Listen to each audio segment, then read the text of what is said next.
안녕하세요. 위다만병원의 노기환 원장입니다. 오늘은 구강장열 증후이란 질환에 대해서 말씀드리고자 하는데요. 흔히 버닝 마우스 신드롬이라고 하는데 혀가 아프고 입안에서 불이 나는 환자들입니다. 원인도 모르고 치료법 없어서 환자들이 굉장히 고생하고요. 보통 혀가 아프다 그러면은 염증이 있거나 수포가 있거나 고름이 차거나 이런 분들이 일 거라고 생각하는데 실제로는 외견상으로 아무런 이상이 없습니다. 그에 따라서 병원에 가서 검사를 해도 별다른 내용이 나오지 않거든요. 구강장열 증후군의 증상, 양상, 그 다음에 어떤 신경들이 지배하는 거, 그 다음에 어떻게 치료되고 있는가, 그리고 저희 위담한방병원에서는 이 환자들이 오는 혀통증 오는 환자들이 어떤 특징을 가지고 있고 또 어떻게 치료하는가에 대해서 제가 설명드리도록 하겠습니다. 구강장열 증후군들은요, 전체 인구의 한 0.7%에서 7.9% 정도 있다고 알려져 있습니다. 구강장열 환자들의 특징을 보면 치료법이 없고 힘들기 때문에 굉장히 정신적으로, 육체적으로 피폐해져 있는 상황이에요. 이런 환자들의 특징을 보면은요, 다른 전신질환은 동반하지 않는 걸로 알고 있지만 실제로 전신질환을 동반하는 경우가 많은데 가장 환자가 느끼는 불편감이 혀가 아프다는 거예요. 심한 분들 같은 경우는 입술도 아프고 입천정도 아프고 여러 군데가 아픕니다. 그 통증의 양상은 타는 듯하다, 데일 것 같다, 칼로 베는 것 같다, 쑤신다, 얼얼하다, 여러 가지 형태로 표현하시고요. 환자 중에는 미각의 이상을 느끼시는 분들도 있고 하는데 더 중요한 건 뭐냐면 이런 환자들 가장 특징이 뭐냐면 입이 마른다는 겁니다. 그래서 치료해서 좋아지잖아요. 그럼 입 마름이 좋아집니다. 또 통증이 너무 심하다 보니까 어떤 분들은 두통도 있고 턱도 아프고 여기 이 씹는 저작근도 아프고 이도 아프고 잇몸도 아프고 그러니까 혀 주위는 다 아프다는 양상을 보이게 되고요. 경우에 따라서 이 통증이 너무 심해서 어깨도 아프고 목도 아프고 말도 잘 안 되는 환자들이 있습니다. 그럼 치료를 어떻게 하고 있느냐? 이런 환자들이 치료를 하는 걸 보면 가장 흔히 쓰는 약이 리보트릴이라는 약을 씁니다. 혀통증 환자들은 처음에 어딜 가냐면 이비인후과를 갑니다. 이비인후과를 가서 별다른 효과가 없으면 치과를 가요. 치과를 가서 효과가 없으면 그 다음에는 내과를 갑니다. 내과를 가서 효과가 없으면 어딜 가냐면 신경정신과를 권유받아서 거기 갔기 때문에 대부분 리보트릴이나 신경정신과 약을 투여를 받는데 역시나 통증은 있습니다. 그러면 저희들이 전면적으로 이 혀통증 환자들 잘 지켜보면 어디가 문제인가를 봐야 되잖아요. 결론적으로 말씀드리면 역류성 식도염을 동반한 경우가 많습니다. 일반적으로 혀통증은 역류성 식도염하고 별거라고 알고 있는데 저 같은 경우는 역류성 식도염의 합병증으로 보고 있고요. 근데 단순한 역류성 식도염의 합병증이 아니라 더 복합적으로 엮여 있습니다. 그래서 어떤 분들은 경증일 때 역류성 식도염 치료를 하는 분들도 있거든요. 그래서 좋아진 분들도 있어요. 둘째로 명치가 답답하거나 하는 체기가 있습니다. 그 다음에 위와 장에 굳어지는 담적 증후군을 갖고 있는 경우가 많고 또 배꼽 주변에 가스가 차거나 통증이나 경결이 있는 분들이 많고요. 아랫배에 가스가 차는 과민성 장 증후군 양상을 보이는 경우가 많습니다.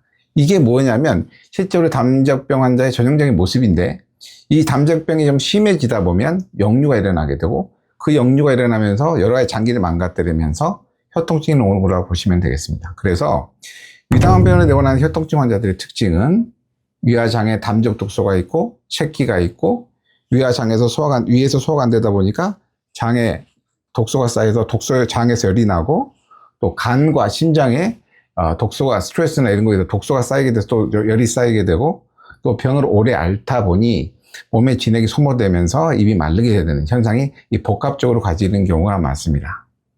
통증 환자들의 혀는 겉으로 봐서는 멀쩡합니다. 외견상으로 이상 없어서 다양한 형태의 혀 모양을 띱니다. 혀통증 환자들은 특징이 몇 가지가 있어요. 첫째로는 아주 심한 분들은 혀의 색깔이 자색으로 돈다는 거하고 둘째로 혀가 좀 위축되어 있는 경우가 많고 셋째로 가장 중요한 입이 마른 경우가 많다. 이게 가장 중요한 포인트입니다. 환자들의 혀를 이렇게 해놓은 거거든요. 치료 전과 치료 후입니다. 이거는 면밀히 쳐다보면 치료 전과 치료가 달라요. 근데 이제 가장 일반적인 환자들이나 또는 다른 의료진들이 봤을 때는 이걸 구분할 수 없습니다. 겉으로 보기에는 치료 전이나 치료 후나 별다른 이상 소견은 보이지 않습니다.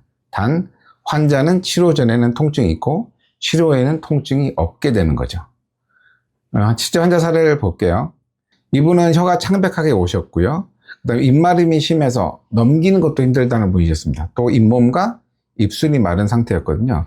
치료하는 과정에서 혀 색깔이 좋아지고 건조감이 없어지면서 통증이 50% 이상 감소된 환자십니다. 다음은 64세 여자 환자신데요. 이분은 보고 같이 혀가 위축되어 있고 입이 건조된 상태로 안면과 입의 주변이 발작, 입술도 아프고 얼굴도 발작된 상태고 혀가 아프신 분이셨습니다. 치료하는 과정에서 혀 위축이 개선되면서 혀 색깔이 좀 부드러워지면서 갈증이 없어지면서 좋아졌던 환자시죠.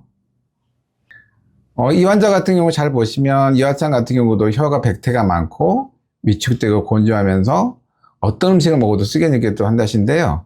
여기 역시 혀가 위축되어 있고 건조하면서 종이 열감과 따끔거림 때문에 고생하셨던 환자십니다.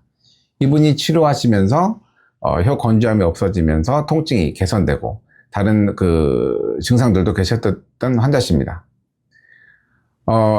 혀통증 환자는요, 일반적으로 혀만 아파서 혀에만 집중을 합니다. 환자도 그렇고 의사도 그렇고 실제로는 혀가 아픈 게 혀가 단독으로 아픈 게 아니라 다른 원인들에서 아픈데 저희들이 이런 환자들 보다 보면 아까 말씀드린 대로 역류성 식도염의 합병증으로 올 확률이 가장 크기 때문에 위장관 치료를 통해서 위장관을 개선시키고 장기를 개선시켜주면 혀통증은 없어집니다. 혀통증은 많은 환자들이 와서 하는 얘기가 정말 많은 실패를 했다고 하고 정말 많은 얘기를 들었다고 해요. 근데 저희한테 와서 치료하시고 혀가 좋아진 분들이 많습니다. 그래서 저희들이 환자를 치료한 기록도 엄청 많아서 좋아진 분들이 많으니까 희망을 갖고 치료하시면 되는데 그럼 과연 여기 저는 어떻게 치료하는지 설명을 해드릴게요. 보시는 바와 같이 먼저 책기와 위장, 담적을 치료합니다. 둘째로는 간 내에는 스트레스나 피로 내에서 간과 심장에 열이 있는 화기를 없앱니다. 셋째로는 심장 기능을 강화시켜서 혀의 혈 공급을 증가시킵니다. 넷째로는 이 소장에 가스가 차거나 독소가 많으면 그 독소가 심장을 통해서 혀로 가기 때문에 소장의 열성 담독소를 제거합니다. 다섯 번째로 이 오랫동안 위장관 질환, 혀 질환은 또 심장 질환, 소장 열독소에 의해서 소모된 진액을 보충해주는 치료를 통해서 고치고 있습니다. 환자분들이 굉장히 이 혀통증은 병원에서 딱히 진단되는 게 없고 오직 한 가지 환자의 호소밖에 없거든요. 그래서 잘 모릅니다. 잘 모르고 또 어떤 곳에서는 몇 달씩 고생해야 좋아진단 말을 듣고 이렇게 하면서 굉장히 힘들어 하시는 분들이 많고 아까 말씀드린 대로 육체적 정신적으로 피폐해진 분들이 많은데요. 이 책기와 담적과 다른 장기 치료를 통해서 혀통증이 개선될 수 있으니까 희망과 용기를 가지고 치료받으시면 되겠습니다. 지금까지 위다만병원의 노기환 원장이었습니다. 감사합니다.